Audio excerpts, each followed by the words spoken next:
پہلا مسئلہ،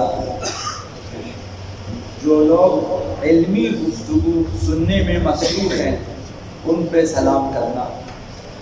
کچھ لوگ ایسی جگہ اکٹھے ہیں کہ علمی گفتگو ہو رہی ہے، دینی مذہبی علمی گفتگو ہو رہی ہے اور وہ لوگ سن رہے ہیں، کسی مسجد میں، کسی بارگاہ میں، کسی درسگاہ میں سن رہے ہیں، تو اگر ان پر سلام کیا جائے تو ان کی توجہ ختم ہو جاتی ہے، ان کی توجہ ہٹ جاتی ہے۔ تو اس صورت میں سلام کرنا بہتر ہے یا نہ کرنا بہتر ہے؟ حضرت آیت اللہ مکاری میں شیرازی نے فرمایا کہ اس صورت میں بہتر ہے سلام نہ کرے۔ اگر ان کی توجہ علمی گفتگو سے ہٹ جاتی ہے تو بہتر ہے کہ سلام نہ کرے۔ یہ پہلا مسئلہ۔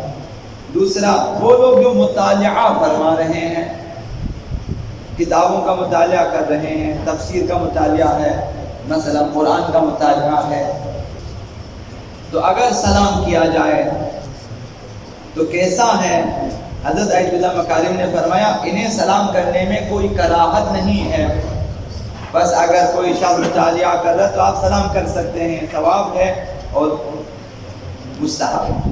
تیسرا مسئلہ، فاسق شخص کو سلام کرنا، ایک شخص جو علناً گناہ کرتا ہے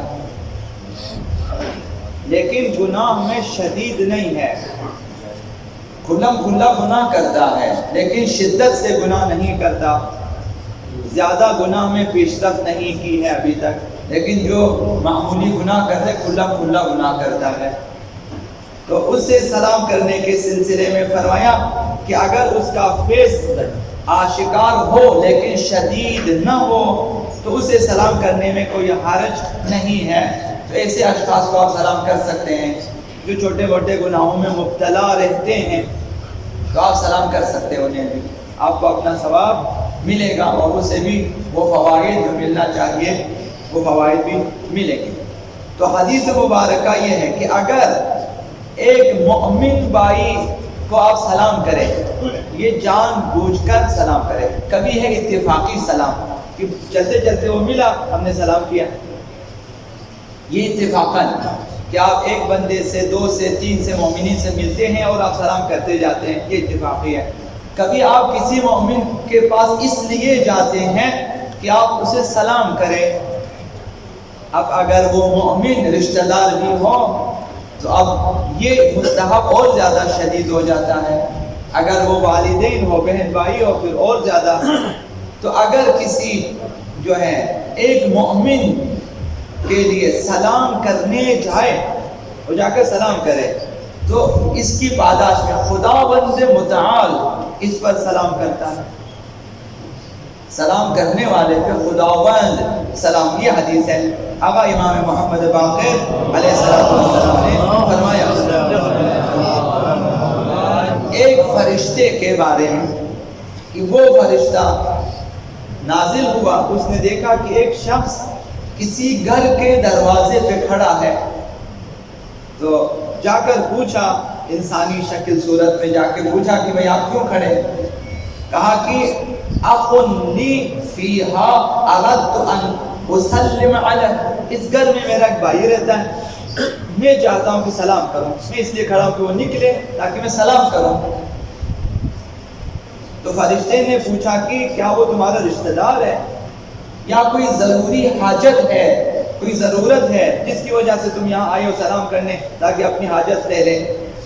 تو اس شخص نے جواب دیا نہ میرا رشتہ دار ہے، نہ مجھے کوئی اس سے کوئی اور حاجت ہے، کوئی حاجت نہیں ہے، صرف اخوت الاسلام و حرمتہ، میں صرف اس لیے آیا ہوں کہ میرا دینی بھائی ہے اور اس کا احترام میرے اوپر فرض ہے، اس کے احترام میں اور اس کے مومن بھائی ہونے کی وجہ سے آیا ہوں تاکہ میں سلام کروں۔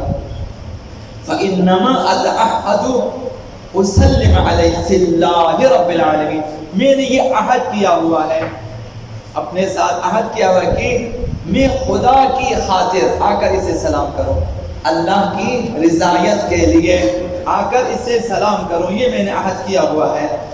تو اس پر اس فرشتے نے جواب دیا کہ کہ انی رسول اللہ الیک، میں اللہ کی طرف سے آیا ہوا ہوں تمہارے پاس، اللہ کی طرف سے۔ وَهُوَ يُقْرِئُكَ السَّلَامَ، خداوند تجھے سلام کہتا ہے، خداوند تجھے سلام کہتا ہے۔ وَيَقُولُ، اور خداوند فرماتا ہے کہ انما ایایا اردت، تو نے میرا ارادہ کیا نیت میں کہ اللہ کے خاطر، وتعاہدت، اور تو نے مومن بھائی سے یہ عہد کیا کہ آ کر اسے سلام کرے۔ وقد اوجبت لك الجنہ، پہلا تو یہ کہ میں نے جنت تمہارے لیے واجب کر دیا۔ اسی وجہ سے ایک چھوٹا سا کام اور بہت بڑا فائدہ، میں نے جنت واجب کیا ہے۔ وَأَعْفَيْتُكَ مِنْ غَضَبِي، میں نے اپنے قہر و غضب سے بھی تمہیں آزاد کیا ہے، یہ تمہارے اوپر کبھی غضبناک نہیں ہوں گا۔ وَآجَرْتُكَ مِنَ النَّارِ، اور میں نے تجھے آتش جہنم سے پناہ بھی دیا ہے۔ یہ تین چیزیں، اللہ کی طرف سے ثواب، غضب الہی سے امان، اور جنت واجب جہنم حرام۔ تو اس حدیث میں صاحب کتاب نے لکھا ہے کہ اس حدیث میں اہل ایمان کے لیے بشارت ہے۔ تو کیا ہی بہتر ہوگا ایک انسان محض گھر سے اپنی گاڑی میں، اپنے سائیکل پہ یا پیدل چلے کہ میں جا کے اسے سلام کر کے آؤں گا۔ ایک مومن بھائی کے پاس جائیں، وہ دکان میں بیٹھا ہوگا، دفتر میں بیٹھا ہوگا، مثلا کسی ایسی جگہ جہاں آپ سلام کر سکیں، یا آپ مثلا اس گھر کے دروازے پہ جائیں، سلام دعا خیر خیریت پوچھ کے کہ میں اس لیے آیا ہوں۔ اس کا یہ فائدہ، خدا متعال کی طرف سلام آئے گا۔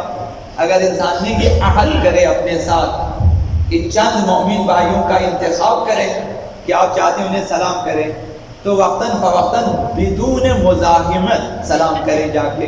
ایسا نہ ہو کہ روزانہ جا کے گھنٹی بجا بجا کے بلائیں اور سلام کریں تو تنگ آ جائے، ایسا نہ مزاحمت کے بغیر ہو، کوئی ایسی جگہ ہو، کوئی ایسے مناسب وقت میں سلام کریں تو یہ سلام عام ہو جائے گا۔ اور سلامتی، اب جس پر خداوند سلام کرے گا اس کی سلامتی حتمی ہے، کیونکہ خداوند خود سلام بھیج رہا ہے، یعنی سلامتی ہے، اس کی سلامتی بھی ہے، ثواب بھی ہے، تو انشاءاللہ العزیز انسان کے لیے بہت زیادہ فوائد اور اجر ہے۔